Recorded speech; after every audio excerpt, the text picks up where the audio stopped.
ಬೆಳಗಾವಿಯ ಖಾನಾಪುರ ತಾಲೂಕಿನ ಚಿಕ್ಕಹಟ್ಟಿಹೊಳಿ ಶಾಲೆ ಮೂಲಭೂತ ಸೌಕರ್ಯದ ಕೊರತೆಯಿಂದ ನರಳುತ್ತಾ ಇದೆ.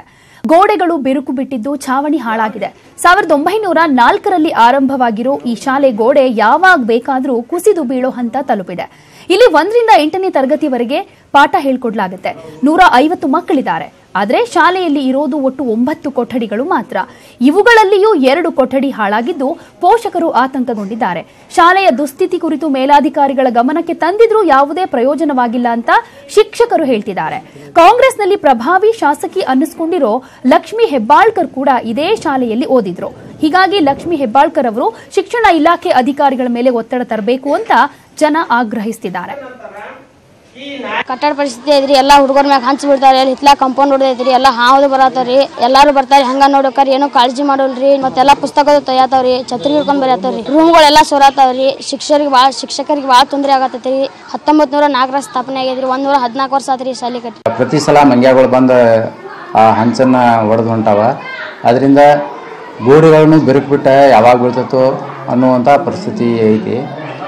ನಮ್ಮ ಅಧಿಕಾರಿಗಳು ಈಗಾಗಲೇ ಭೇಟಿ ಕೊಟ್ಟ ಅದ್ರ ಬಗ್ಗೆ ಪರಿಶೀಲನೆ ಮಾಡಿದ್ದಾರೆ. ಮಾಡಿ ಈಗ 3 ರೂಮ್ ಕಟ್ಟಬೇಕಂತೇಳಿ ಅದನ್ನು ಪ್ರಯತ್ನ ನಡೆದೈತಿ. ಆದರೆ ಇನ್ನುವರೆಗೆ ಅದು ಸಾಧ್ಯ ಆಗಿಲ್ಲ. ಅದಕ್ಕೆ ದಯವಿಟ್ಟು ಬೇಗ ಅದನ್ನು ಕಟ್ಟಿಕೊಟ್ಟ ಮಕ್ಕಳಿಗೆ ಅನುಕೂಲ ಮಾಡಿ. ಶಾಲೆಯ ದುಸ್ಥಿತಿ ಎಷ್ಟರ ಮಟ್ಟಿಗಿದೆ ಅನ್ನೋದನ್ನ ನಾವು ಕೂಡ ನೋಡ್ತಾ ಇದ್ದೀವಿ. ಬೆಳಗಾವಿಯ ಖಾನಾಪುರ ತಾಲೂಕಿನ ಚಿಕ್ಕಹಟ್ಟಿಹೊಳಿಯ ಶಾಲೆ ಕುಸಿದು ಬೀಳೋ ಹಂತ ತಲುಪಿದ್ರೂ ಕೂಡ ಯಾರೂ ಕೂಡ ತಲೆ ಕೆಡಿಸ್ಕೊಳ್ತಾ ಇಲ್ಲ.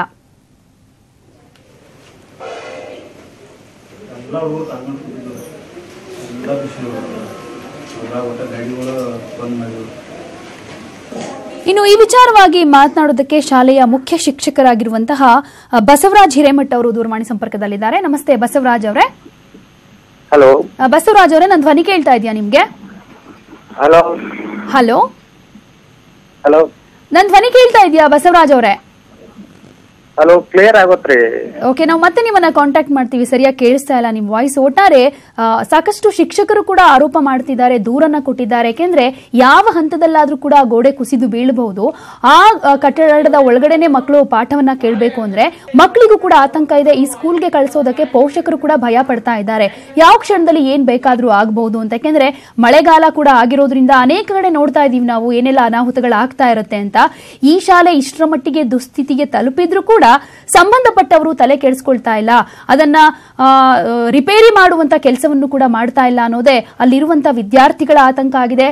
ಜೊತೆಗೆ ಶಾಲೆಯ ಶಿಕ್ಷಕರು ಕೂಡ ಹೇಳ್ತಾ ಇದ್ದಾರೆ, ಯಾಕೆ ಇಷ್ಟೊಂದು ನಿರ್ಲಕ್ಷ್ಯ ಮಾಡ್ತಾ ಇದ್ದೀರಾ? ಮಕ್ಕಳ ಮುಂದಿನ ಭವಿಷ್ಯದ ದೃಷ್ಟಿಯಿಂದ, ಅವರ ಜೀವನದ ದೃಷ್ಟಿಯಿಂದ ಕೂಡ ಯೋಚನೆ ಮಾಡಿ ಒಂದು ಶಾಲೆಯನ್ನ ಸರಿಪಡಿಸುವಂತ ಕಾರ್ಯವನ್ನ ಯಾಕೆ ಮಾಡ್ತಾ ಇಲ್ಲ ಅಂತ ಅನೇಕ ಬಾರಿ ದೂರು ಕೊಟ್ಟರು ಕೂಡ ಇನ್ನೂ ಯಾವುದೇ ಪ್ರಯೋಜನ ಆಗಿಲ್ಲ. ಇನ್ನೊಂದು ಕಡೆ ಶಾಸಕಿ ಲಕ್ಷ್ಮಿ ಹೆಬ್ಬಾಳ್ಕರ್ ಅವರು ಕೂಡ ಇದೇ ಸ್ಕೂಲ್ನಲ್ಲಿ ಓದಿದ್ದಂತೆ. ಹೀಗಾಗಿ ಶಿಕ್ಷಣ ಇಲಾಖೆ ಮೇಲೆ ಏನಾದರೂ ಒತ್ತಡ ತಂದು ಆದಷ್ಟು ಬೇಗ ಈ ಸಮಸ್ಯೆಗೆ ಪರಿಹಾರವನ್ನ ಹುಡುಕಬೇಕು ಅನ್ನುವಂತ ಆಗ್ರಹವನ್ನ ಕೂಡ ಇಲ್ಲಿ ಊರಿನವರು ಮಾಡ್ತಾ ಇದ್ದಾರೆ. ಮಕ್ಕಳನ್ನ ಶಾಲೆ ಕಳಿಸಬೇಕು ಅಂದ್ರೂ ಕೂಡ ಅವ್ರು ತುಂಬಾನೇ ಭಯ ಪಡ್ತಾ ಇದ್ದಾರೆ.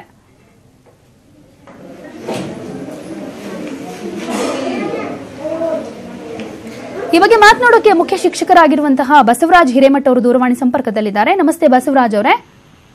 ಹಲೋ, ನನ್ನ ಧ್ವನಿ ಕೇಳ್ತಾ ಇದೆಯಾ ನಿಮ್ಗೆ?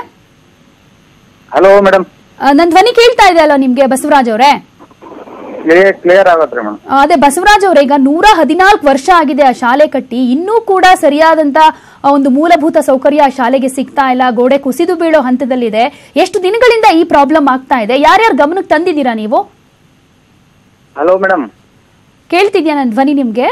ಹಲೋ. ಓಕೆ, ಸಂಪರ್ಕ ಸರಿಯಾಗಿ ಸಾಧ್ಯ ಆಗ್ತಾ ಇಲ್ಲ ಅಂತ ಅನ್ಸುತ್ತೆ ಬಸವರಾಜ್ ಅವರೇ. ಮತ್ತೆ ನಿಮ್ಮನ್ನ ಕಾಂಟ್ಯಾಕ್ಟ್ ಮಾಡೋ ಪ್ರಯತ್ನವನ್ನ ಮಾಡ್ತೀವಿ. ಒಟ್ಟಾರೆ ಶಾಲಾ ಶಿಕ್ಷಕರು ಕೂಡ ಮೇಲಾಧಿಕಾರಿಗಳ ಗಮನಕ್ಕೆ ತಂದಿದ್ದಾರೆ. ಲಕ್ಷ್ಮಿ ಹೆಬ್ಬಾಳ್ಕರ್ ಅವರು ಪ್ರಭಾವಿ ಶಾಸಕಿಯಾಗಿದ್ದಾರೆ. ಅವರು ಕೂಡ ಇದೇ ಶಾಲೆಯಲ್ಲಿ ಓದಿದ್ದಾರೆ. ಹೀಗಾಗಿ ಶಿಕ್ಷಣ ಇಲಾಖೆಯ ಗಮನ ಸೆಳೆದು ಈ ಸಮಸ್ಯೆಗೆ ಪರಿಹಾರವನ್ನ ಹುಡುಕ್ತಾರಾ? ಕಾದ್ ನೋಡ್ಬೇಕು.